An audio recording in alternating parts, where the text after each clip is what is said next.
आहोत महत्त्वाच्या बातम्या। राज्यात 41 मद्यनिर्मिती उद्योगांना प्रत्येकी 8 असे 338 नवे परवाने देण्याचा निर्णय। राज्याच्या तिजोरीवरील भार कमी करण्यासाठी सरकारचा निर्णय।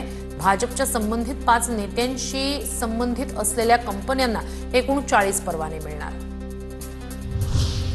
सुप्रीम कोर्टात वनतारामधील हत्तींसंदर्भात आज सुनावणी। वनतारातील कथित बेकायदेशीर कामांची चौकशी आणि बंदिस्त असलेल्या सर्व हत्तींना त्यांच्या मालकांना परत देण्यासाठी देखरेख समितीची स्थापन करण्याच्या मागणीसाठी याचिका। ड्रीम 11नं बीसीसीआय सोबतचा करार तोडला। संसदेत ऑनलाईन गेमिंगबाबत कायदा होताच बीसीसीआयला करार पुढे चालू ठेवू शकणार नसल्याची ड्रीम 11कडून माहिती।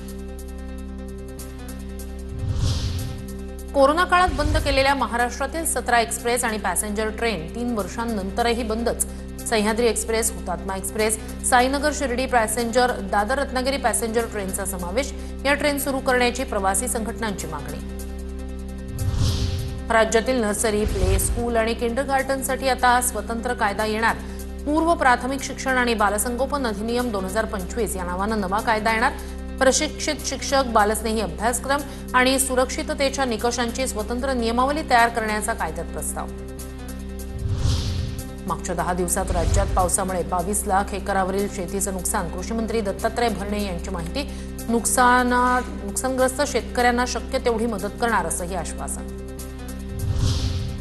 मुंबईला पाणी पुरवठा करणाऱ्या 7ही तलावांमध्ये तब्बल 95.74% पाणीसाठा। मुंबईकरांची पाणी चिंता मिटली, पाणी कपातीची गरज नाही, पाणी पुरवठा विभागाच्या अहवालातून स्पष्ट।